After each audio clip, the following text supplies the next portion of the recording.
Sorry Shashi.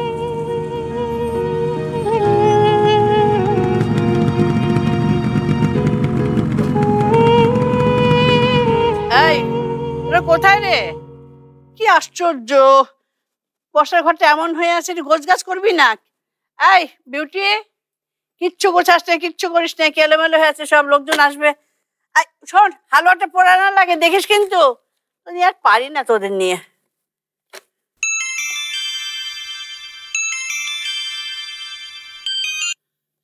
Hello মা। হ্যাঁ শোনো, এই মোকাররম ফোন করেছিল, আজকে ওরা আসবে না।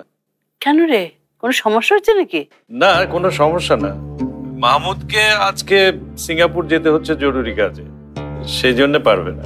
ও ঠিক বলছিস তো বাবা, অন্য কোনো ঝামেলা নেই তো আবার? না না, ঝামেলা কেন মা, তুমি টেনশন করো না তো। মাহমুদ দেশে ফিরলেই ওরা এসে মেঘকে আংটি পরিয়ে দিয়ে যাবে। হ্যাঁ রাখছি। আচ্ছা ঠিক আছে, খোদা হাফেজ।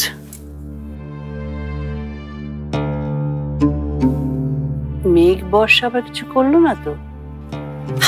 হাই, শশীকে ফোন করে একটু জিজ্ঞেস কর না ওর ভাইকে কেমন কথা শোনালো। আচ্ছা, তুই রুমি ভাইকে দেখতে পারিস না কেন বলতো?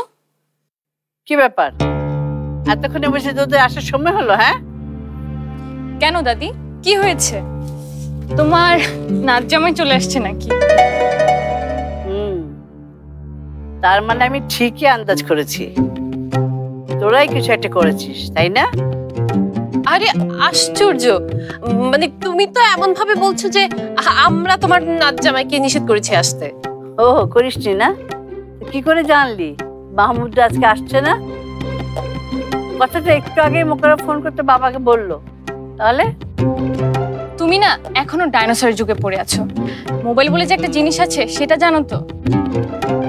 মাহমুদ ভাই আপুকে কিছুক্ষণ আগে ফোন করে জানিয়েছে যে ওরা আসবে না।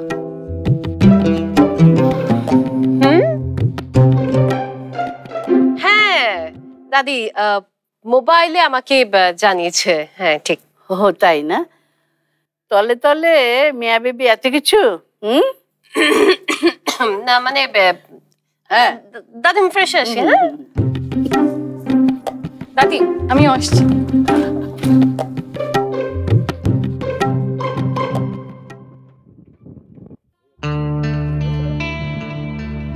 মামা রাখেন।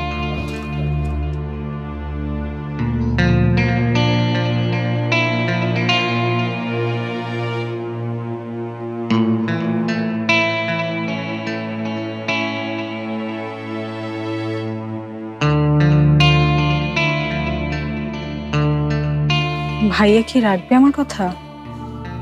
রাতে ফিরবে তো?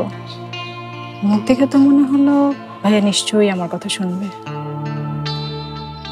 কিন্তু যদি না ফিরে? ওকে তো এত সিরিয়াস তো আগে দেখিনি।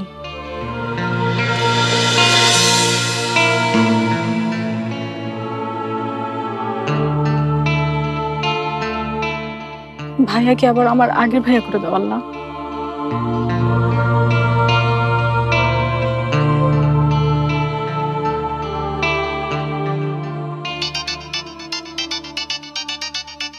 ভাই, মাসুম ভাই তো বারবার ফোন দিতেছে।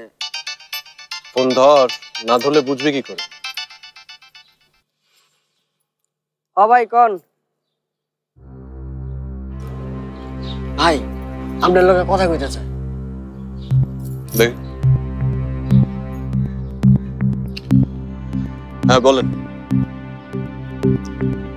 তেমন কিছু না, বাসায় একটু প্রবলেম হচ্ছিল তাই ফোনটা বন্ধ রেখেছি। আচ্ছা আচ্ছা ঠিক আছে, ওটা কাজ করে দেব। তবে এবার 25,000 টাকা লাগবে। গুড, রাখছি ভাই। নতুন কোনো কাম আইছেনি ভাই?